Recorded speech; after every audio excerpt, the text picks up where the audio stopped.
أعوذ بالله من الشيطان الرجيم بسم الله الرحمن الرحيم إن عدة الشهور عند الله 12 شهرا في كتاب الله يوم خلق السماوات والأرض منها 4 حرم ذلك الدين القيم فلا تظلموا فيهن أنفسكم وقاتلوا المشركين كافة كما يقاتلونكم كافة واعلموا أن الله مع المتقين صدق الله مولانا العظيم وصدق وبلغ رسوله النبي الكريم ونحن على ذلك من الشاهدين الشاكرين والحمد لله رب العالمين. സത്യവിശ്വാസികളായ സഹോദരന്മാരെ സഹോദരിമാരെ, അല്ലാഹു സുബ്ഹാനഹു വ തആല നമുക്ക് തന്ന ജീവിതവും ജീവിത വിഭവങ്ങളും ഉപയോഗപ്പെടുത്തി അവന്റെ മുമ്പിൽ തലകുനിക്കുകയും അവന് വിധേയപ്പെടുകയും ചെയ്യുന്ന സത്യവിശ്വാസികളായ സ്വാലിഹികളായ ആളുകളുടെ കൂട്ടത്തിൽ ഉൾപ്പെടണമെന്ന് ആദ്യമേ എന്നെയും പിന്നീട് നിങ്ങളിൽ ഓരോരുത്തരെയും ഞാൻ വസിയ്യത്ത് ചെയ്യുന്നു. അള്ളാഹു അതിനുള്ള തൗഫീഖ് നൽകി നമ്മെ അനുഗ്രഹിക്കുമാറാകട്ടെ. മുസ്ലിം ലോകം ഒരു പുതിയ പുതുവർഷത്തിലേക്ക് പ്രവേശിച്ചിരിക്കുകയാണ്. അവരെത്രത്തോളം അതിനെക്കുറിച്ച് ബോധവാന്മാരാണ് എന്നത് സംശയമാണ്. കാരണം നമ്മളൊക്കെ കേട്ട് പരിശീലിച്ചതും ആഘോഷിച്ച് നടന്നതുമൊക്കെ മുസ്ലിം കലണ്ടർ അനുസരിച്ച് അല്ലെങ്കിൽ ഇസ്ലാമിക കലണ്ടർ അനുസരിച്ചുള്ള ന്യൂ ഇയർ പുതുവർഷത്തിന് പകരം സാധാരണ ജനുവരി 1 പുതുവർഷമായി കാണുന്ന ക്രിസ്തുവർഷം അടിസ്ഥാനമാക്കിയുള്ള കലണ്ടറിനെയാണ്. നാട്ടിലെ എല്ലാ കാര്യങ്ങളും അതനുസരിച്ച് ക്രമപ്പെടുത്തിയത് കൊണ്ട് ഒരുപക്ഷെ നമ്മളും അങ്ങനെ പോകുന്നതാവാം. പക്ഷേ സ്വന്തമായി ഒരു കലണ്ടറും കാലഗണനയും മാസങ്ങളുടെയും ദിവസങ്ങളുടെയും ഒക്കെ കണക്കുകൂട്ടലുകൾ ഉള്ള ഒരു സമുദായമാണ് മുസ്ലിം സമൂഹം എന്ന് ഇടയ്ക്കെങ്കിലും ഓർക്കുന്നത് നല്ലതാണ്. നോമ്പും പെരുന്നാളും ഒക്കെ കണക്കാക്കാൻ മാത്രം എന്തോ ചില വിഭാഗങ്ങൾക്ക് തീരുമാനിച്ചു കൊടുത്ത ഒരു അറബി അക്കങ്ങളാണ് നമ്മുടെ കലണ്ടർ എന്ന് തെറ്റിദ്ധരിക്കാതിരിക്കുന്നത് നല്ലതാണ്. ഇസ്ലാമിക കലണ്ടർ യഥാർത്ഥത്തിൽ അല്ലാഹു സുബ്ഹാനഹു വ തആലയുടെ സുനിശ്ചിതമായ തീരുമാനപ്രകാരം പടച്ചതമ്പുരാൻ പരിശുദ്ധ ഖുർആനിൽ പറഞ്ഞ ആ ഒരു കാലഗണനയെ അടിസ്ഥാനപ്പെടുത്തി തന്നെ ഉണ്ടാക്കിയതാണ്. ഞാൻ നേരത്തെ ഓതി വെച്ച സൂറത്ത് തൗബയിലെ 36-ാമത്തെ ആയത്ത് അതിനെക്കുറിച്ച് വിവരിക്കുന്നതാണ്. ഇന്ന ഇദ്ദത്ത ശുഹൂരി ഇൻദല്ലാഹി 12 ശഹ്റൻ, മാസങ്ങളുടെ കണക്ക് അള്ളാഹുവിന്റെ അടുക്കൽ 12 മാസമാണ്. ഫീ കിതാബില്ലാ, അള്ളാഹുവിന്റെ ഗ്രന്ഥത്തിൽ. യൗമ ഖലഖ സമാവാതി വൽ അർദ്, അതീ ഗ്രന്ഥത്തിൽ മാത്രമല്ല ആകാശഭൂമികളെ സൃഷ്ടിച്ച കാലം മുതൽ പടച്ച തമ്പുരാൻ അങ്ങനെയാണ് കാലത്തെ അടയാളപ്പെടുത്തിയിരിക്കുന്നത്. മിൻഹാ 4 ഹുറും, അതിൽ 4 മാസങ്ങൾ വളരെ പവിത്രമായ യുദ്ധം നിഷിദ്ധമായ മാസങ്ങളാണ്. ദുൽഹജ്ജ്, മുഹറം, ഹജ്ജുമായി ബന്ധപ്പെട്ട് അതിന്റെ ഒരുക്കങ്ങളും അതിന്റെ തുടർച്ചയുമായ 3 മാസങ്ങളും ഉംറയ്ക്ക് വേണ്ടിയുള്ള റജബും എന്നാണ് ഈ 4 യുദ്ധം നിഷിദ്ധമായ മുഹറമായ പവിത്രമായ മാസങ്ങൾ എന്നതുകൊണ്ട് ഉദ്ദേശിക്കുന്നത്. ദാലിക ദീനുൽ ഖയ്യിം, അതാണ് ചൊവ്വായ ദീൻ, അതാണ് നേരായ ദീൻ. ഫലാ തദ്ലിമൂ ഫീഹിന്ന അൻഫുസകും, അതിൽ കൃത്രിമത്വം വരുത്തിക്കൊണ്ട് നിങ്ങൾ സ്വന്തം ജീവിതത്തോട് അല്ലെങ്കിൽ സ്വന്തത്തോട് അക്രമം പ്രവർത്തിക്കുന്നവരാകരുത്. ബാക്കി ആയത്ത് മറ്റൊരു വിഷയവുമായി ബന്ധപ്പെട്ട യുദ്ധം നിഷിദ്ധമായ സന്ദർഭത്തിൽ പാലിക്കേണ്ട അല്ലെങ്കിൽ ശത്രുക്കൾ ഇങ്ങോട്ട് ആക്രമിച്ചാൽ പാലിക്കേണ്ട നടപടിക്രമങ്ങളെ കുറിച്ചുള്ളതായതുകൊണ്ട് ആ ഭാഗം ഞാൻ വിശദീകരിക്കുന്നില്ല. അള്ളാഹുവിന്റെ പുസ്തകത്തിൽ കിതാബിൽ യൗമ ഖലഖ സമാവാതി വൽ അർദ്, ആകാശഭൂമികളെ സൃഷ്ടിച്ച കാലം മുതൽ ഈ കാലഗണനയുണ്ട്, ഈ മാസത്തിന്റെ കണക്കുകളുണ്ട്. അത് ഒരു കാലത്ത് മുസ്ലിം സമുദായം ഏറെ പ്രാധാന്യത്തോടുകൂടി പരിഗണിക്കുകയും അതിനനുസരിച്ച് ജീവിത വ്യവഹാരങ്ങൾ ക്രമപ്പെടുത്തുകയും ചെയ്തിരുന്ന ഒരു കാലഘട്ടം നമുക്കുണ്ടായിരുന്നു. പക്ഷെ സ്വാഭാവികമായി ഞാൻ നേരത്തെ പറഞ്ഞ രീതിയിൽ ഇപ്പോൾ നമ്മളതിനെ എങ്ങനെയെങ്കിലുമൊക്കെ പിന്നെ ഈ മാസം കാണാൻ അല്ലെങ്കിൽ നോമ്പിനും പെരുന്നാളിനും മാത്രം കണക്ക് കൂട്ടുന്ന ഒരു സംഗതിയായി മാറിയിട്ടുണ്ട്. അബൂബക്കർ സിദ്ദീഖ് റളിയല്ലാഹു അൻഹു റിപ്പോർട്ട് ചെയ്യുന്ന ഒരു ഹദീസിൽ റസൂലുള്ളാഹി സ്വല്ലല്ലാഹു അലൈഹി വസല്ലം പറഞ്ഞു, ഇന്ന സമാന ഖദ് ഇസ്തദാറ കഅയ്ഹതിഹി യൗമ ഖലഖസ് സമാവാതി വൽ അർദ്. ആകാശഭൂമികളെ റബ്ബ് സുബ്ഹാനഹു വ തആല സൃഷ്ടിച്ച കാലം മുതൽ കാലഗണന അതിന്റെ കണക്കനുസരിച്ച് കറങ്ങിക്കൊണ്ടിരിക്കുകയാണ്. അസ്സനത്തു 12 ശഹ്റൻ, അതിൽ വർഷം എന്ന് പറയുന്നത് 12 മാസമാണ്. മിൻഹാ അർബഅത്തു നുറും, 3 പവിത്രമായ 4 പവിത്രമായ മാസങ്ങളാണ്. സലാസുൻ മുതവാലിയാത്ത്, 3 തുടർച്ചയായിട്ട് വരുന്ന മാസങ്ങളാണ്. ദുൽഖഅദ് വ ദുൽഹിജ്ജ വൽ മുഹറം, ദുൽഖഅദ്, ദുൽഹജ്ജ്, മുഹറം. വ റജബ് മുദർ അല്ലദീ ബൈന ജുമാദൈ വ ശഅബാൻ, പിന്നീട് ഒരു മാസം വരുന്നത് ജമാദിന്റെയും ഷഅബാനിന്റെയും ഇടയിൽ വരുന്ന റജബാണ്. ഇത് 4 അള്ളാഹുവിന്റെ കണക്ക് പുസ്തകത്തിലെ പവിത്രമായ മാസങ്ങളാണ്. റമദാൻ കഴിഞ്ഞാൽ ഏറ്റവും കൂടുതൽ ശ്രേഷ്ഠമായ നോമ്പ് എന്ന് പഠിപ്പിക്കപ്പെട്ടതും ഈ മാസത്തിലാണ്. അബൂ ഹുറൈറ റളിയല്ലാഹു അൻഹു റിപ്പോർട്ട് ചെയ്യുന്ന ഒരു ഹദീസിൽ ഖാല റസൂലുള്ളാഹി സ്വല്ലല്ലാഹു അലൈഹി വസല്ലം, റസൂലുള്ളാഹി സ്വല്ലല്ലാഹു അലൈഹി വസല്ലം പറഞ്ഞു, അഫ്ളലുൽ ലൈലി അഫ്ളലുസ് സ്വലാത്തി ബഅദ സ്വലാത്തിൽ മക്തൂബ, ഫർദ് നമസ്കാരങ്ങൾക്ക് ശേഷം ഏറ്റവും ശ്രേഷ്ഠമായ നമസ്കാരം എന്ന് പറയുന്നത് അസ്സലാത്തു ഫീ ജൗഫിൽ ലൈൽ, രാത്രിയുടെ അന്ത്യയാമങ്ങളിൽ കൂരിരുട്ടിൽ ആളുകൾ നമസ്കരിക്കുന്ന തഹജ്ജുദ് നമസ്കാരമാണ്. വഅഫ്ളലുസ് സിയാമി ബഅദ ശഹ്രി റമദാൻ, റമദാനിന് ശേഷം ഏറ്റവും പവിത്രമായ ആദരണീയമായ നോമ്പ് എന്ന് പറയുന്നത് സിയാമു ഷഹ്റുല്ലാഹിൽ മുഹറം, അള്ളാഹുവിന്റെ മാസമായ ഷഹ്റുല്ലാ എന്നാണ് അതിന് പറയുന്നത്. അള്ളാഹുവിന്റെ മാസമായ ഈ മുഹറമാണ്. ആ മുഹറത്തിൽ പടച്ചതമ്പുരാന്റെ പ്രവാചകൻ തിരുമേനി സല്ലല്ലാഹു അലൈഹി വസല്ലം നമുക്ക് സുന്നത്താക്കപ്പെട്ട മുഹറമിലെ നോമ്പുകളാണ് എന്ന് പ്രവാചകൻ തിരുമേനി സല്ലല്ലാഹു അലൈഹി വസല്ലം പറഞ്ഞു. യഥാർത്ഥത്തിൽ ഈ ഹിജറ കലണ്ടർ ആരംഭിച്ചത് ഉമർ റളിയല്ലാഹു അൻഹുവിന്റെ കാലഘട്ടത്തിലാണ്. ഇസ്ലാമിക ലോകം പടർന്ന് പന്തലിക്കുകയും ഒരു ഇസ്ലാമിക കലണ്ടർ, അതുവരെ ക്രിസ്ത്യൻ കലണ്ടറിനെ, ക്രിസ്താബ്ദം എന്ന് പറയുന്ന ആ കലണ്ടറിനെ അടയാളപ്പെടുത്തിക്കൊണ്ടാണ് കാലഗണന ഉണ്ടായിരുന്നത്. അതുകൊണ്ട് മുസ്ലിം സമൂഹത്തിന് ഒരു കലണ്ടർ സ്വന്തമായിട്ട് വേണം എന്ന ആലോചന ഉമർ ഇബ്നുൽ ഖത്താബ് റളിയല്ലാഹു അൻഹു അമീറുൽ മുഅ്മിനീനായ സന്ദർഭത്തിൽ വരികയും എന്തിനെ അടിസ്ഥാനപ്പെടുത്തിക്കൊണ്ടാകണം അങ്ങനെ ഒരു കലണ്ടർ നമ്മൾ ഉണ്ടാക്കേണ്ടത്? ഒരുപാട് ചർച്ചകൾ വന്നു. റസൂലിന്റെ ജനനം, നുബൂവത്ത്, മരണം, അതുപോലെ തന്നെ ഹിജ്റ, ഇങ്ങനെയുള്ള പല സംഗതികളെയും ബേസ് ചെയ്തുകൊണ്ട് ഹിജ്റയുടെ അവസാനം റസൂലിന്റെ ഹിജ്റയെ അടിസ്ഥാനപ്പെടുത്തിക്കൊണ്ട് ഏറ്റവും നിർണായകമായ ഇസ്ലാമിക ചരിത്രത്തിലെ ഏറ്റവും നിർണായകമായ ഒരു സംഗതിയെ തന്നെ അടിസ്ഥാനപ്പെടുത്തിക്കൊണ്ടാവാം എന്ന ആവശ്യത്തിന്, അല്ലെങ്കിൽ ആ ഒരു നിർദ്ദേശത്തിന് മുൻഗണന ലഭിക്കുകയും അതിനാകട്ടെ പരിശുദ്ധ ഖുർആനിലെ ഒരു ആയത്തെടുത്തുകൊണ്ടാണ് അവരത് സ്ഥാപിച്ചത്. ലമസ്ജിദൻ ഉസ്സിസ അല തഖ്വ മിൻ അവ്വലി യൗമിൻ അഹഖ അൻ തഖൂമ ഫീ, അല്ലാഹുവിന്റെ മാർഗത്തിൽ ആദ്യമായി സ്ഥാപിക്കപ്പെട്ട ഒരു പള്ളി മദീനയിലെ മസ്ജിദുൻ നബവി ഉദ്ദേശിച്ചുകൊണ്ടാണ് പറഞ്ഞത്. ആ തഖ്വയുടെ അടിസ്ഥാനത്തിൽ സ്ഥാപിക്കപ്പെട്ട പള്ളി, അതിൽ നമസ്കാരം നിർവഹിക്കലാണ് ഏറ്റവും ഉത്തമം. ആ ഹിജ്റയിലേക്ക് സൂചന നൽകിക്കൊണ്ട് ഹിജ്റയ്ക്ക് ശേഷം പ്രവാചകൻ തിരുമേനി സല്ലല്ലാഹു അലൈഹി വസല്ലം സ്ഥാപിച്ച ആദ്യത്തെ പള്ളിയിലേക്ക് സൂചന നൽകിക്കൊണ്ടുള്ള ഈ ആയത്തിന്റെ അടിസ്ഥാനത്തിൽ ഹിജ്റയായിരിക്കണം അള്ളാഹുവിന്റെ പ്രവാചകൻ മക്കയിൽ നിന്ന് മദീനയിലേക്ക് നടത്തിയ നിർണായകമായ ആ ഒരു ഹിജ്റയെ അടിസ്ഥാനപ്പെടുത്തിക്കൊണ്ട് മുസ്ലിം ലോകത്തിന്റെ കലണ്ടർ ഉണ്ടാക്കാം എന്ന ഒരു അഭിപ്രായം രൂപപ്പെടുകയും ഹിജ്റയുടെ 17ാം വർഷം ഹിജ്റ കലണ്ടർ ആരംഭിക്കുകയും ചെയ്തു. 17 വർഷത്തെ ആദ്യം തന്നെ എടുത്തുകൊണ്ടാണ് ആ കലണ്ടർ ആരംഭിച്ചത്. നമ്മളെ സംബന്ധിച്ചിടത്തോളം ഈ മുഹറം എന്ന് പറയുന്നതിന് ഹസ്സന്റെ മാസം. കാലങ്ങളായി നമ്മൾ അങ്ങനെയാണ് അതിനെ പരിഗണിച്ചിട്ടുള്ളത്. മുഹറം 1 മുതൽ 10 വരെ ഒന്നും ചെയ്യാൻ പാടില്ല, കാരണം അതിന് ഹസ്സാൻ, അശുദ്ധമായ ദിവസങ്ങളാണ്. ഇത് യഥാർത്ഥത്തിൽ എവിടെ നിന്ന് കിട്ടിയെന്ന് കൂടി നമ്മൾ മനസ്സിലാക്കണം. ഇസ്ലാമിൽ എവിടെയും അങ്ങനെ കാണുന്നില്ല. പരിശുദ്ധ ഖുർആനിലോ റസൂലുള്ളാഹി സ്വല്ലല്ലാഹു അലൈഹി വസല്ലമയുടെ ഹദീസിലോ സ്വഹാബത്തിന്റെ ജീവിത കാലഘട്ടത്തിലോ മുഹറമിലെ ആദ്യ ദിവസങ്ങളെ പവിത്രമായ ദിവസങ്ങളായിട്ടാണ് പരിഗണിച്ചത്. മാത്രമല്ല ഇസ്ലാമിക ചരിത്രം തന്നെ, പൗരാണിക ചരിത്രം മുതൽ ഇസ്ലാമിന്റെ ചരിത്രം അങ്ങനെയാണ്. ഏറ്റവും പ്രധാനപ്പെട്ട കുറെ സംഗതികൾ ഉണ്ടായ സന്ദർഭമാണ് മുഹറം 1 മുതൽ 10 വരെ എന്ന് പറയുന്നു. അതെങ്ങനെയാണ് ഈ നഹ്സിലേക്ക് മാറിയതെന്ന് വെച്ചാൽ കർബലയുമായി ബന്ധപ്പെട്ട് ഹുസൈൻ റളിയല്ലാഹു അൻഹുവിന്റെ രക്തസാക്ഷിത്വവുമായി ബന്ധപ്പെട്ടാണ് പിന്നീട് ഷിയാ വിഭാഗത്തിനിടയിൽ അങ്ങനെ ഒരു സംഗതി രൂപപ്പെട്ടത്.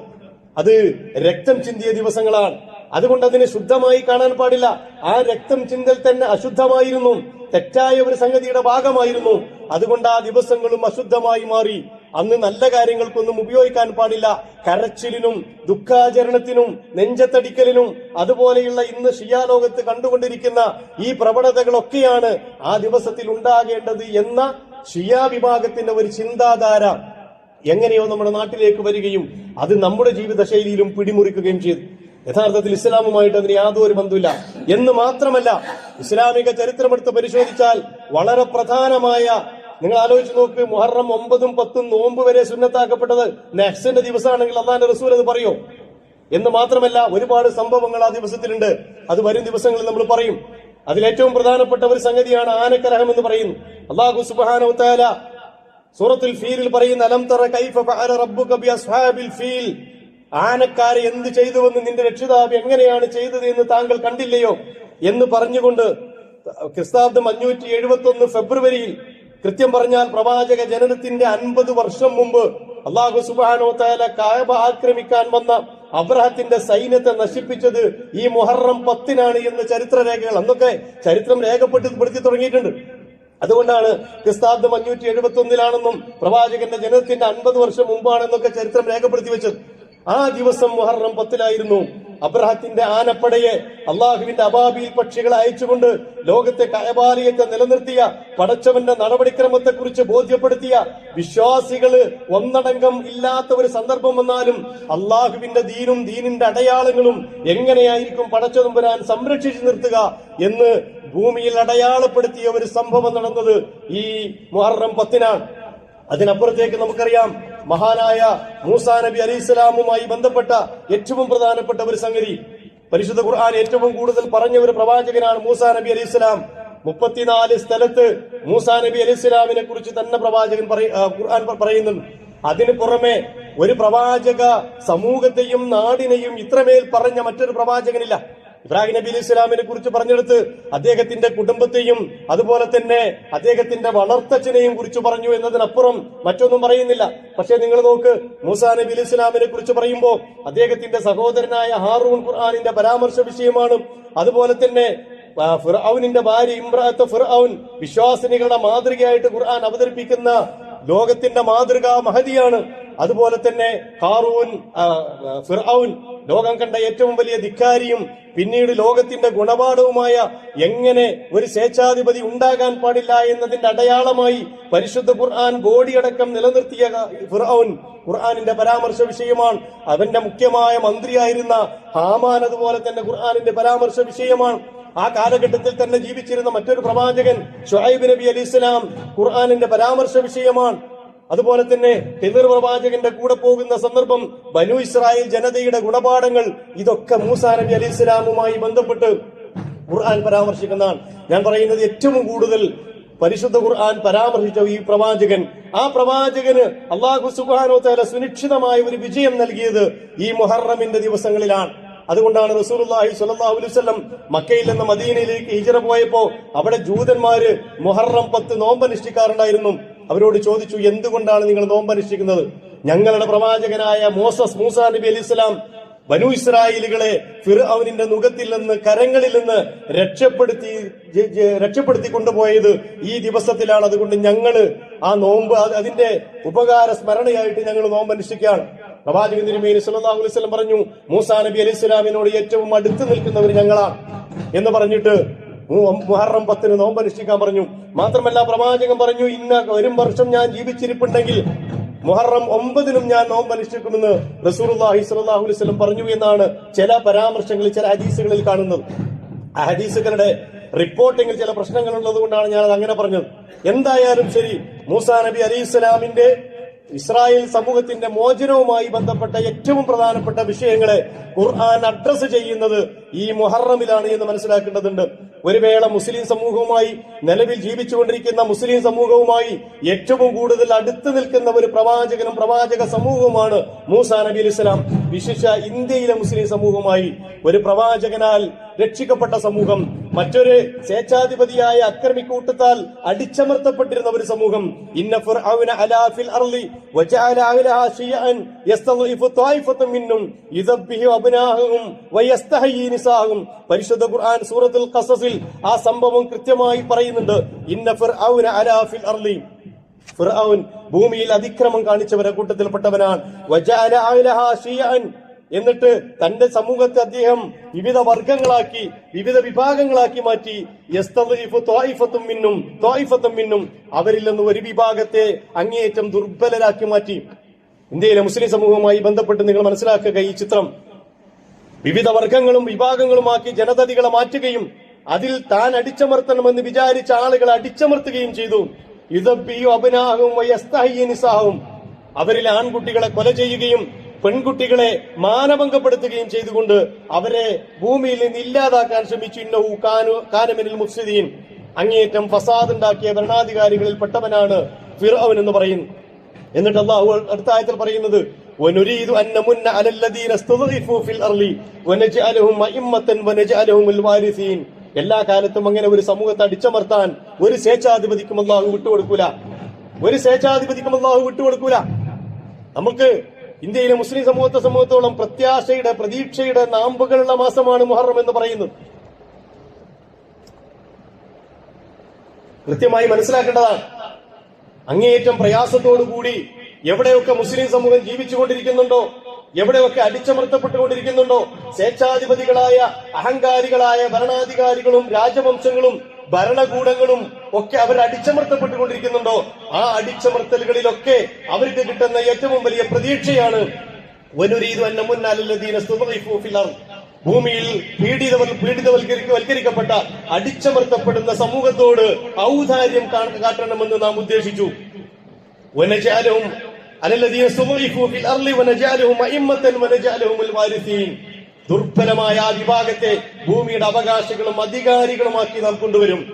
ഇന്നലെ വരെ ആരാണോ ലോകത്തിന്റെ പോലീസായിരുന്നത്, ഇന്നലെ വരെ ആരാണോ ലോകത്തിന്റെ അധികാരികളായിരുന്നത്, അവരാരെയാണോ അടിച്ചമർത്തിയിരുന്നത്, തങ്ങൾക്കങ്ങ് ഊതിക്കളയാമെന്ന് വിചാരിച്ച് ആർക്ക് നേരെയാണോ കൊമ്പ് കോർത്തത്, അവരെ തന്നെ ഭൂമിയുടെ അവകാശികളും ലോകത്തിന്റെ നേതാക്കന്മാരും തമ്പുരാക്കന്മാരുമാക്കുന്ന ഒരു വല്ലാത്ത ചരിത്രം ഇസ്ലാമിനുണ്ട്, അള്ളാഹുവിന്റെ നടപടിക്രമത്തിനുണ്ട് എന്ന് പഠിപ്പിക്കുന്ന മാസം കൂടിയാണ് മുഹറം. അത് മൂസാ നബി ഇസ്ലാമിന്റെ ചരിത്രത്തിൽ മാത്രമല്ല, ഇന്നും ലോകത്ത് നടന്നുകൊണ്ടിരിക്കുന്ന അതിക്രമങ്ങളെയും അക്രമങ്ങളെയും ഒരു വേള പരിശോധിച്ചാൽ ഈ കാലത്തിന്റെ ഈ മറിച്ചില് നമുക്ക് പിടുത്തം കിട്ടും. നമുക്കും വലിയ പ്രതീക്ഷയാണ്. എല്ലാ കാലത്തും ദൗർബല്യം നമ്മൾ പിടികൂടേണ്ടതില്ല, അല്ലെങ്കിൽ ദുർബലരായി ജീവിക്കേണ്ടവരല്ല നമ്മള്. വിശ്വാസികളാണെങ്കിൽ നിങ്ങളാണ് ഭൂമിയിലെ ഏറ്റവും ഉയർന്ന വിഭാഗം, ഏറ്റവും ഉന്നതന്മാരെന്ന് ഖുർആൻ പഠിപ്പിച്ച വിഭാഗമാണ് നമ്മള്. അതുകൊണ്ട് ഭൂമിയുടെ അനന്തരാവകാശികൾ ഈ മണ്ണിന്റെ മക്കളാക്കാനും അതുപോലെ തന്നെ നേതാക്കന്മാരുമാക്കാനും നാം അവരെ ഉദ്ദേശിച്ചു. ഭൂമിയിൽ അവർക്ക് നാം അധികാരം നൽകാൻ ഉദ്ദേശിച്ചു. ഫിർഔനും അവന്റെ മുഖ്യമന്ത്രി ആമാനും അവന്റെ പടക്കും നാം കാണിച്ചു കൊടുക്കാനും ഉദ്ദേശിച്ചു. മിന്നും അവരിൽ നിന്നുള്ള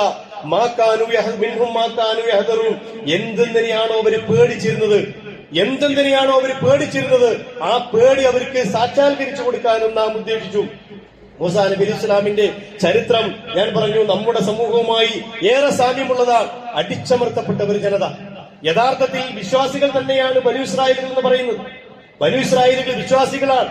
ഇബ്രാഹിം നബി അലൈഹി ഇസ്ലാമിന്റെ പുത്രൻ ഇസ്ഹാഖ് നബി അലൈഹി ഇസ്ലാമിന്റെ പുത്രൻ യാക്കൂബ് നബി അലൈഹി ഇസ്ലാമിന്റെ വംശപരമ്പരയിൽപ്പെട്ടവരാണ് ഈ ബനൂ ഇസ്രായേലുകൾ എന്ന് പറയുന്നത്.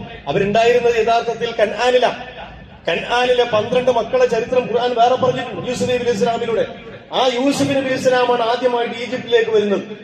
ഈജിപ്തിലെത്തി അവിടത്തെ ഏറ്റവും പ്രധാനപ്പെട്ട മന്ത്രിയായി ആ സമൂഹത്തിന്റെ അധികാരവും അവകാശവും ഒക്കെ കിട്ടിയതിനു ശേഷം പിന്നീട് കൻആനിൽ നിന്ന് ക്ഷാമകാലത്ത് മിസ്റിൽ എത്തിച്ചേരുന്ന, ഈജിപ്തിൽ എത്തിച്ചേരുന്ന വിഭാഗമാണ് ഈ ഫലസ്തീൻ, പിന്നീട് ബനൂ ഇസ്രായേലുകൾ എന്ന് പറയുന്ന ഇസ്രായേൽ വംശത്തിന്റെ യാക്കൂബ് നബി ഇസ്ലാമിന്റെ വംശപരമ്പരയാണ് ഇസ്രായേലുകൾ. ആ ഇസ്രായേൽ പരമ്പര അവിടെ എത്തുന്ന അങ്ങനെയാണ്, അവിടേക്ക് വന്നവരാണത്.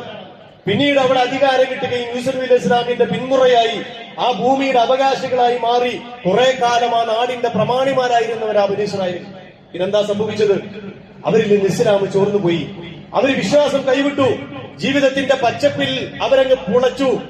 പിന്നീട് അള്ളാഹുവിന്റെ നടപടിക്രമം മാറി വന്നു. ഒരുപാട് പഠിക്കാനുണ്ട്. ഒരു കാലത്ത് അധികാരത്തിലുണ്ടായിരുന്ന അവകാശികളായിരുന്ന ഒരു വിഭാഗം പിന്നീട് ഫിർഔൻ എന്ന് പറയുന്ന ഫറോവമാരുടെ ഒരു രാജവംശത്തെ അള്ളാഹു പകരം കൊണ്ടുവരികയും അവരടിച്ചമർത്തുകയും ചെയ്തു. ഭൂമിയിൽ പീഡിത വിഭാഗമായി അവരെ മാറ്റി. കുറെ കാലം അള്ളാഹു അവരെ അങ്ങനെ തന്നെ പരീക്ഷിച്ചു. പിന്നീട് മൂസാ നബി ഇസ്ലാമിനെ അയച്ച് ഒരവസരം കൂടി അവർക്ക് നൽകുന്ന കഥയാണ്, സംഭവമാണ് പരിശുദ്ധ ഖുർആൻ പഠിപ്പിക്കുന്നത്. പിന്നീട് അവിടെ അങ്ങോട്ട് പരിശുദ്ധ ഖുർആൻ ആ സംഭവം വളരെ വിശദമായി തന്നെ പറയുന്നുണ്ട്. എങ്ങനെയാണ് അവരെ മോചിപ്പിച്ചത്? മൂസാ നബി ഇസ്ലാം അവരെ മോചിപ്പിക്കുന്നു. അവിടെ മൂസാ നബി ഇസ്ലാമിന്റെ ഒരു ഹിജറയെ കുറിച്ച് റസൂലുള്ളാഹി സ്വല്ലല്ലാഹു അലൈഹി വസല്ലമയുടെ ഹിജ്റയെ കുറിച്ച് നമ്മൾ പറയുന്നത് പോലെ തന്നെ അതിനു മുമ്പ് ഹിജ്റ നടത്തിയ ഒരു പ്രവാചകനാണ് മൂസാ നബി അലൈഹി സ്വലാം. തന്റെ ജനതയെയും കൊണ്ട് അള്ളാഹുവിന്റെ ദീനിന്റെ ഇഖാമത്തിന് വേണ്ടി ആ ജനതയെ മക്കയിൽ നിന്ന് അള്ളാഹുവിന്റെ ദീനിന്റെ വിശ്വാസികളെ എങ്ങനെയാണോ റസൂലുള്ളാഹി സ്വല്ലല്ലാഹു അലൈഹി വസല്ലം രക്ഷപ്പെടുത്തിയത്, അതുപോലെ ആ സമൂഹത്തെ രക്ഷപ്പെടുത്താൻ വേണ്ടി രാത്രിക്ക് രാത്രി അള്ളാഹുവിന്റെ നടപടിക്രമത്തിന്റെ ഭാഗമായി മിസ്റിൽ നിന്ന് യാത്ര പോകുന്ന ഹിജ്റ പോകുന്ന ഒരു പ്രവാചകൻ മൂസാ നബി അലൈഹിസ്സലാം. അള്ളാഹുവിന്റെ മാർഗത്തിൽ ഫിർഔന്റെ മുമ്പിൽ എഴുന്നേറ്റ് നിന്ന പ്രവാചകൻ. അൽ ഹത്താക ഹദീസ് മൂസ എന്ന് പറഞ്ഞ് മൂസാ നബി അലൈഹിസ്സലാമിന്റെ സംഭവം വളരെ വിശദമായി തന്നെ ഖുർആൻ പറയുന്നുണ്ട്. ഇതിനാദാഹു റബ്ബുഹു ബിൽ വാദിൽ മുഖദ്ദസി തുവാ താഴ്വരയിൽ വെച്ച് അദ്ദേഹത്തെ അല്ലാഹു വിളിച്ച സന്ദർഭം. ഇദ്ഹബ് ഇലാ ഫിർഔന ഇന്നഹു തഗാ. കഥ ആരംഭിക്കുന്നത് അവിടെ നിന്നാണ്. അതിനു മുമ്പാണ് മൂസാ നബി അലൈഹി സ്വലാമിന്റെ ജനനവും ആ ജനനത്തിന്റെ അത്ഭുതങ്ങളും ആ ജനനത്തിന്റെ പിന്നീട് പെട്ടിയിലൊഴുക്കി മാതാവ് നദിയിലൊഴുക്കുന്നതും ഒക്കെ ഖുർആൻ സവിസ്തരം വിശദീകരിക്കാൻ ഞാൻ പറഞ്ഞല്ലോ. ഇത്രമേൽ ഏറ്റവും കൂടുതൽ വിശദീകരിക്കുന്നത് മൂസാ നബി അലൈഹി സ്വലാമിനെയാണ് ഖുർആൻ. അങ്ങനെ ആ സംഭവം ചെറുപ്പം തൊട്ട് പ്രസവം തൊട്ട് തന്നെ മൂസാ നബി അലൈഹി സ്വലാം ഖുർആനിന്റെ പരാമർശ വിഷയമാണ്. അവസാനം ഈ ബനൂ ഇസ്രായേലുകളുടെ മോചനത്തിന് വേണ്ടി ഫിർഔനിന്റെ മുമ്പിലേക്ക് ചെന്ന് ഇദ്ഹബ് ഇലാ ഫിർഔന ഇന്നഹു തഗാ, ഫിർഔനിലേക്ക് ചെല്ലണം, അവൻ വല്ലാതെ അതിക്രമം കാണിച്ചിരിക്കുന്നു. ഫഖുൽ ഹൽ ലക ഇലാ അൻ തസക്ക, അവനോട് പറയണം, സംസാരിക്കണം, അവനെങ്ങാനും നന്നായാലോ. വിശ്വാസികൾക്ക് പഠിക്കാൻ ഒരുപാട് മാതൃകകൾ, ഇതൊക്കെ ഓരോരോ വിഷയങ്ങളാ. ഏത് അക്രമിയായ ഭരണാധികാരിയോടും ദീനിനെ കുറിച്ച് സംസാരിക്കണമെന്ന് പഠിപ്പിക്കുന്നു മൂസാ നബി അലൈഹി സ്വലാം. കടുത്ത ധിക്കാരിയാണ്. നിങ്ങൾ രണ്ടുപേരും മൂസാ നബിയും ഹാറൂനും അവിടെ പോകണം, എന്നിട്ട് അദ്ദേഹത്തോട് പറയണം, ഫഅർസിൽ മഅനാ ബനീ ഇസ്രായീൽ, ഞങ്ങൾ നിന്റെ രക്ഷിതാവിൽ നിന്നുള്ള ദൂതന്മാരാണ്. ഫഅർസിൽ മഅനാ ബനീ ഇസ്രായീൽ, ബനൂ ഇസ്രായേലികളെ ഞങ്ങളെ കൂടെ നീ അയക്കണം. വലാ തുഅദ്ദിബുഹും, അവരെ പീഡിപ്പിക്കാനോ മർദ്ദിക്കാനോ നിനക്കൊരു അധികാരവുമില്ല. ഫഖദ് ഖദ് ജിഅനാക ബിആയത്തിൻ മിർ റബ്ബിക, ഞങ്ങളുടെ രക്ഷിതാവിൽ നിന്നുള്ള ദൃഷ്ടാന്തങ്ങൾ ഞങ്ങൾക്ക് വന്നെത്തിയിട്ടുണ്ട്. വസ്സലാമു അലാ മനിത്തബഅൽ ഹുദാ, സന്മാർഗം പിൻപറ്റുന്നവർക്കാണ് രക്ഷ എന്ന് പ്രഖ്യാപിക്കാൻ ആവശ്യപ്പെടുന്നു പരിശുദ്ധ ഖുർആൻ. മൂസാ നബി അലൈഹി സ്വലാമിനെ പഠിപ്പിച്ചത് നമ്മൾ പറയും. ഏത് ധിക്കാരിക്കും അല്ലാഹു ഒരു കാലപരിധി വെച്ചിട്ടുണ്ട്. അതാണ് പിന്നീട് മൂസാ നബി അലൈഹി സ്വലാമിന്റെ സംഭവത്തിൽ ഖുർആൻ അടയാളപ്പെടുത്തുന്നത്. ഫന്തഖംനാ മിൻഹും ഫഅഗ്റഖ്നാഹും ഫിൽ യമ്മി ബിഅന്നഹും കദ്ദബൂ ബിആയാതിനാ, അവരോട് നാം പ്രതികാരം ചെയ്തു, അവരെ നാം നദിയിലെ മുക്കിക്കളഞ്ഞു. ബിഅന്നഹും കദ്ദബൂ ബിആയാതിനാ, അവർ നമ്മുടെ ദൃഷ്ടാന്തങ്ങളെ കളവാക്കിയവരായിരുന്നു. വകാനു അന്നാ ഗാഫിലീൻ, ആ ദൃഷ്ടാന്തങ്ങളെ കുറിച്ച് അശ്രദ്ധരായിരുന്നു എന്ന് ഖുർആൻ പഠിപ്പിക്കുന്നു.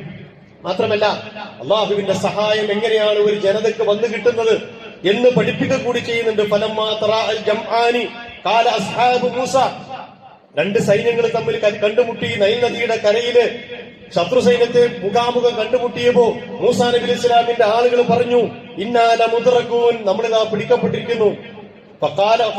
മൂസാ നബി പറഞ്ഞു, കല്ല ഇന്ന മഅയ റബ്ബി സയഹ്ദീൻ, അങ്ങനെ പിടിക്കപ്പെടുന്നവരല്ല നമ്മള്, നമ്മുടെ കൂടെ റബ്ബുണ്ട്, അവൻ നമുക്ക് മാർഗം കാണിക്കും. പിന്നീട് നടന്നത് ചരിത്രമാണ്. ഫൗഹൈനാ ഇലാ മൂസ, മൂസാ നബി അലൈഹി സ്വലാമിന് അല്ലാഹു ബോധനം നൽകി, അൻദറിബ് അസാകൽ ബഹർ, ആ സമുദ്രത്തെ അടിക്കണം, നിങ്ങളുടെ കയ്യിലുള്ള വടി കൊണ്ട് അടിക്കണം. ഫംഫലക, അത് രണ്ട് ഭാഗമായി പിളർന്നു. ഫകാന കുല്ലു ഫിർഖിൻ കത്തൗദിൽ അലീം, ഓരോ ഭാഗങ്ങളും വൻ പർവ്വതങ്ങൾ പോലെ അങ്ങ് മാറി നിന്നു. ഫഅസ്ലഫ്നാ സമ്മൽ ആഖരീൻ, പിന്നാലെ വരുന്ന ശത്രു സൈന്യത്തെയും നാം അവരോട് അടുപ്പിച്ചു. വഅൻജൈനാ മിന്നും വഅൻജൈനാ മൂസാ വമൻ മഅഹു, മൂസാ നബി അലൈഹി സ്വലാമിനെയും അദ്ദേഹത്തിന്റെ കൂടെയുള്ളവരെയും നാം രക്ഷപ്പെടുത്തി. അജ്മഈൻ, മുഴുവനായ ആളുകളെയും രക്ഷപ്പെടുത്തി. സുമ്മ അഗ്റഖ്നൽ ആഖരീൻ, പിന്നാലെ വന്ന ഫിർഔനിന്റെ സൈന്യത്തെ, ആ ഫിർഔൻ അടക്കം നമ്മൾ ആ സമുദ്രത്തിൽ മുക്കിക്കളഞ്ഞു. ഇന്ന ഫീ ദാലിക ലആയതൻ, ഈ പണിയില് വലിയ ദൃഷ്ടാന്തത്തെ അല്ലാഹു വെച്ചിരുന്നു. വമാ കാന അക്സറുഹും മുഅ്മിനീൻ, പക്ഷെ അത് കണ്ടിട്ടും വിശ്വസിക്കാൻ ഒരുപാട് ആൾക്കാരൊന്നും ഉണ്ടായില്ല. പിന്നീട് ബനൂ ഇസ്രായേലിന്റെ ചരിത്രമത. ഇന്നും ലോകത്ത് അപമാനിക്കപ്പെട്ടുകൊണ്ടിരിക്കുന്ന ഒരു വിഭാഗമാണ് ബനൂ ഇസ്രായേലുകൾ. നമ്മൾ ഈ ജൂതന്മാരെന്നൊക്കെ പറയുന്ന ഈ വിഭാഗം അതിന്റെ പിന്തലമുറയാണ്. അവര് അള്ളാഹുവിനെയും അള്ളാഹുവിന്റെ പ്രവാചകനെയും ധിക്കരിക്കാൻ തുടങ്ങിയതിന് ചരിത്രത്തിൽ ഒരുപാട് പഴക്കുണ്ട്. ഇന്നത് തുടങ്ങിയതല്ല. ഞാൻ നേരത്തെ പറഞ്ഞ ഈ ബനൂ ഇസ്രായേലുകൾ എന്ന് പറയുന്ന യാക്കൂബ് നബി അലൈഹി ഇസ്ലാമിന്റെയും ഇസ്ഹാഖ് നബി അലൈഹി ഇസ്ലാമിന്റെയും വംശപരമ്പരയിൽ ഇസ്ഹാഖ് നബിയുടെ കാലം മുതൽ യൂസുഫ് നബി അലൈഹി ഇസ്ലാമിനെ കിണറ്റിലിട്ട കാലം മുതൽ തുടങ്ങിയത് അവര് കളവറയിൽ. ഞങ്ങൾ യൂസുഫിനെ ചെന്നായ കൊണ്ടേ എന്ന് പറഞ്ഞു തുടങ്ങിയവരവര്. അവിടെ നിന്ന് അങ്ങോട്ട് യൂസുഫ് നബി അലൈഹി ഇസ്ലാമിന്റെ അടുക്കലെത്തുമ്പോ എവിടെയാണ് പിന്നെ സഹോദരൻ എന്ന് ചോദിക്കുമ്പോഴും ആ കളവ് ആവർത്തിക്കാൻ. അവിടുന്ന് തുടങ്ങിയിട്ട് ചരിത്രത്തിലുടനീളം വഞ്ചനയുടെയും ചതിയുടെയും, ഈവൻ മൂസാ നബി അലൈഹി സ്വലാം അവരെ രക്ഷിച്ചുകൊണ്ട് ഈ മരുഭൂമിയിൽ അവരെ രക്ഷിച്ചപ്പോ പോലും മണ്ണും സെൽവയും കൊടുത്ത വിഭാഗം അവര്. പക്ഷെ അവര് ചോദിച്ചെന്താണെന്നറിയോ? ഞങ്ങൾക്ക് പച്ചക്കറി വേണം, കക്കരിക്ക വേണം, അത് വേണം, ഇത് വേണം. അള്ളാഹു ഇത്രമേൽ അനുഗ്രഹിച്ച ഒരു വിഭാഗം വേറല്ല. പ്രവാചകന്മാരെ കൊണ്ട് അനുഗ്രഹിച്ചു, അത്ഭുതങ്ങൾ നൽകിയിട്ട് അനുഗ്രഹിച്ചു. പക്ഷെ അന്നും ഇന്നും ചരിത്രത്തിലുടനീളം വഞ്ചനയുടെയും കുതന്ത്രങ്ങളുടെയും ആളുകളാണ്. അതുകൊണ്ട് തന്നെ എല്ലാ കാലഘട്ടത്തും അപമാനിക്കപ്പെടുന്ന, അപരവൽക്കരിക്കപ്പെടുന്ന, ഒരു വേള ആട്ടിയോടിക്കപ്പെടുന്ന, ഇനി ഖിയാമത്ത് നാളിന് മുമ്പും കല്ലും മരങ്ങളും വരെ ഏതാ ഇതിന്റെ പിന്നിൽ ഒരു ജൂതനുണ്ട്, അവനെ പിടിച്ച് കൈകാര്യം ചെയ്യട്ടോ എന്ന് പറയുമാറ് വഞ്ചനയുടെ ആളുകളാണ്, ഇതിന്റെ പ്രയോഗവൽക്കരണത്തിന്റെ ആളുകളാണ് ഈ വിഭാഗം. ഖിയാമത്ത് നാൾ വരെ അങ്ങനെ ആവണം എന്ന് അള്ളാഹു തീരുമാനിച്ചതാണ്. അതാ ഞാൻ പറഞ്ഞത്, മുസ്ലിം സമൂഹത്തിന് അള്ളാഹുവിന്റെ സഹായത്തെക്കുറിച്ചുള്ള ചിന്തകൾ മാത്രമല്ല, എങ്ങനെ ആവരുത് ഒരു സമൂഹം എന്ന് പഠിപ്പിക്കുക കൂടി ബനീ ഇസ്രായേലിന്റെ ചരിത്രത്തിലുണ്ട്. അതുകൊണ്ട് ഞാൻ പറഞ്ഞു വെച്ചത്, ഇത് നഹ്സിന്റെ മാസമല്ല, ഓർമ്മപ്പെടുത്തലുകളുടെ മാസമാണ്, ഗുണപാഠങ്ങളുടെ മാസമാണ്, അള്ളാഹുവിലേക്ക് അടുക്കാനുള്ള മാസമാണ്. അതുകൊണ്ടാണ് അതിന്റെ എൻഡില് മുഹറം 9-നും 10-നും 2 നോമ്പ് അഫ്ളലു സിയാമുകളാക്കി അള്ളാഹു സുബ്ഹാനഹു വ തആല നമുക്ക് കൽപ്പിച്ചു തന്നത്. പ്രവാചകൻ തിരുമേനി സല്ലല്ലാഹു അലൈഹി വസല്ലം ധാരണകൾ തിരുത്തുക. കാലങ്ങളായി അടിഞ്ഞുകൂടിയ ഒരുപാട് ഇത്തരത്തിലുള്ള നടപടികളും വിശ്വാസ ദൗർബല്യങ്ങളും ഒക്കെ നമ്മുടെ സമൂഹത്തിലുണ്ട്. അതിനെ ഇസ്ലാമിന്റെ ഉള്ളിൽ നിന്നുകൊണ്ട് പഠിക്കാനും വിലയിരുത്താനും തെറ്റുകളെ തിരുത്താനും ബുദ്ധിയുള്ള സമൂഹം എന്ന നിലക്ക് നമ്മൾ തയ്യാറാകണം. അതൊക്കെ ഞങ്ങളെ കാക്കകാരന്മാരായിട്ട് ഇങ്ങനെ കൊണ്ടുപോകുന്നതാണ്. അതുകൊണ്ട് അങ്ങനെ തന്നെ പൊയ്ക്കോട്ടെ എന്ന് തീരുമാനിക്കുന്നവരല്ല വിശ്വാസികളെന്ന് മനസ്സിലാക്കുക. ഇൻഷാ അല്ലാഹ് വരും ദിവസങ്ങളിൽ നമുക്കതിന്റെ പൂർണ്ണമായ മറ്റു ചില ചിത്രങ്ങളിലേക്ക് കൂടി പറയാവുന്നതാണ്. അള്ളാഹു സുബ്ഹാനഹു വ തആല അനുഗ്രഹിക്കുമാറാകട്ടെ. ഈ മാസത്തെ അതിന്റെ യാഥാർത്ഥ്യത്തോടുകൂടി പഠിക്കാനും അള്ളാഹുവിന്റെ മാർഗത്തിൽ മുഹറം ഷഹ്റുല്ലാഹിൽ മുഹറം എന്ന് പറഞ്ഞ പടച്ചതമ്പുരാന്റെ ഈ മാസത്തെ അത് ഉപയോഗപ്പെടുത്തുന്ന രീതിയിൽ ഉപയോഗിക്കാനും അള്ളാഹു തൗഫീഖ് നൽകി അനുഗ്രഹിക്കുമാറാകട്ടെ. അഖൂലു ഖൗലി ഹാദാ അസ്തഗ്ഫിറുല്ലാഹ ലി വലക്കും വലിജമീഇൽ മുസ്ലിമീന വൽ മുഅ്മിനീൻ അജ്മഈന യാ റബ്ബൽ ആലമീൻ.